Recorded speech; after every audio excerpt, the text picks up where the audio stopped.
Sounds good. And welcome to Business Focus. Thank you so much for joining us. I'm Eisen Management Group President Roger Roser. With me today, Emily Kirkpatrick. She's with the National Center for Family Literacy, affectionately known as the NCFL, not to be confused with the NFL, which is football, but this is a lot more about literacy and some of the great things that you're doing, not only in the great state of Kentucky, but Ohio and throughout the region. So why don't you tell us a little bit about the NCFL? Thank you, Roger. Sure.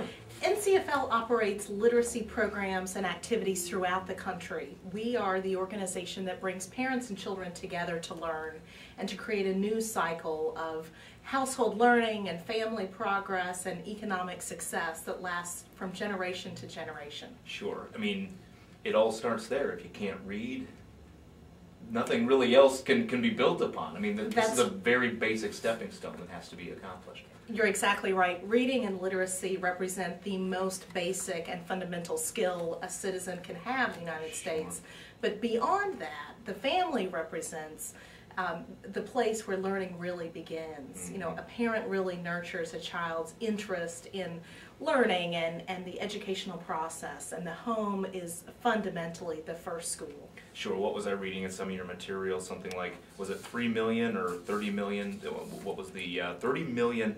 By age 3, children living in poverty have heard approximately 30 million fewer words than folks that have a little bit more means. That's an amazing statistic. It's a dramatic difference, and you can see very easily how children that enter school from poverty households and an underprivileged status are immediately behind their peers. They're not prepared. So NCFL really empowers households to change that dynamic and make a real difference. You've been around since 1989, is that true? We've been around since 1989, and we've been developing literacy programs in local communities since about 1990. Okay.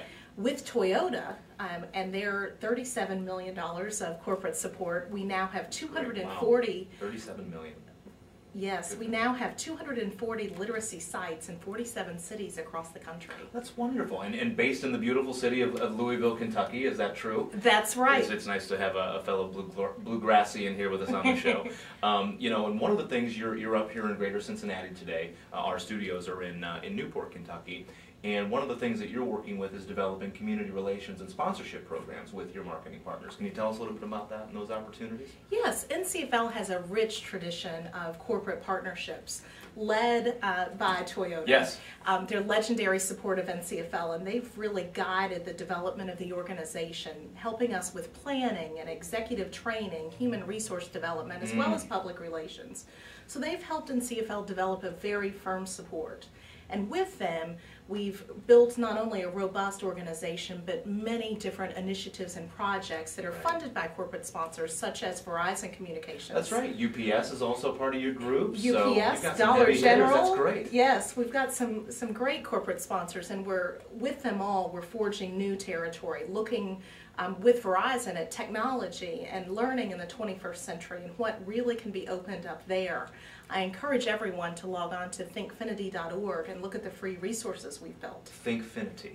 Thinkfinity.org. That's a PR person's comeuppance right there. I love that. Right. Yeah, you bet. And it's great. You know, obviously I run a public relations and marketing firm, and it's wonderful to see such I think a well-run, you know, organization that's doing such great things for its sponsors. I mean, you guys understand that there is a public relations component to this sponsorship. Tell us a little bit about how some of your sponsors take advantage of that and how working with the NCFL has been a benefit to their brand or their groups. Absolutely.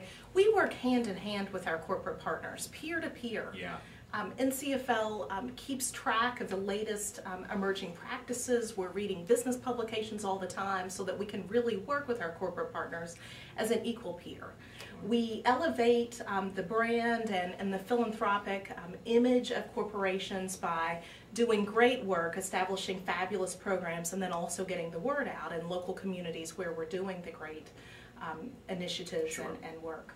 And, you know, it's one of those sponsorships or one of those opportunities, how can you really say no to it? It's certainly not a polarizing kind of thing. I mean, this is a great thing, I think, that everybody feels that they should be a part of. How do more organizations look to you to get involved? What should they be doing, Emily?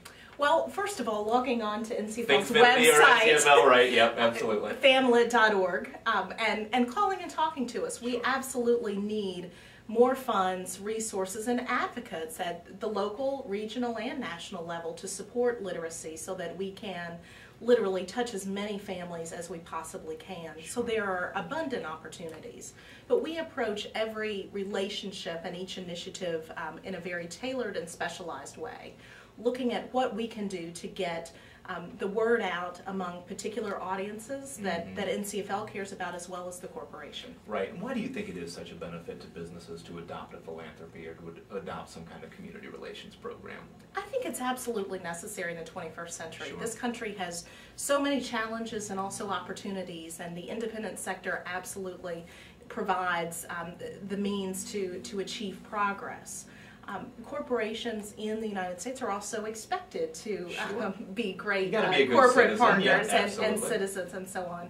We're seeing a lot of movement and focus towards corporations choosing charities and causes that directly attach to their brand and their mission, and that's a big movement in the United States right now. Exactly. We work with an organization called AccuPoll, which is a brand testing organization, and they found some bizarre statistics, something to the effect of 84% of organizations, or consumers are 84% more likely to use a given organization if they align with some of the community relations work that they do. So, really a fascinating statistic about the benefit of that. You're talking with lots of business executives out there right now. What's one or two things that you would leave them? A, about the NCFL, and B, maybe how they can get a little bit more involved. Absolutely. Well, the core thought is that literacy is the fundamental skill that our society needs to move forward, and NCFL is the organization that approaches it from a two-generation perspective. Okay. So we're helping the workforce of today be more prepared and be better contributors to the economy, as well as the workforce of tomorrow, and it really takes a two-pronged approach to make a quick difference. That makes sense. I mean, if the family doesn't value the communications and doesn't value literacy, then chances are obviously the children won't value it much either. Exactly, and from a corporate and marketing perspective, there are many polls out there that really pinpoint that a lot of purchasing decisions are made by the mother, the female in the household, and so the family literacy concept really appeals to mothers and what they can do to children. So there's really something important in it for the corporation too. Right, that makes really good sense. And if you start at this foundational level, the impact that would be reverberated through literacy would go so far beyond the other programs that they might have to take advantage of later in their lives. Exactly. Working with NCFL is an opportunity to empower and improve the status of an individual household as well as a community. Right. And then, years down the line, the American economy overall. Right. Emily, any parting words that you would leave about any business executive considering any kind of philanthropy or some kind of program that if they know that they should do something? Right. What should they evaluate? What should they review? They should really take a look at and focus in on what impact they want to have, and look for a partner, a charitable partner that really understands where they're headed and can contribute the expertise at a peer-to-peer level. Boy, that's a great point. Let's try to get something out of this because, we're trying to save the world one book at a time, but, maybe from a selfish perspective, we'd like a little business rewards out of this as well. Absolutely, and in this day and age, all charitable approaches must be scalable. Sure. They must reach thousands, if not millions, with positive impact. So it's very important to be focused. Right. And Emily, how would somebody go about getting in touch with you? Please log on to famlit.org or call the National Center for Family Literacy at 877-FAMLIT-1. Wonderful. Emily Kirkpatrick from the NCFL in Louisville, Kentucky, making a difference not only in the state but the region and also just nationwide. So kudos for everything that you do, and thank you for being on Business Focus. I appreciate it. Thank you, Roger. And for everybody out there, go listen, learn, and grow. This is Roger, over and out.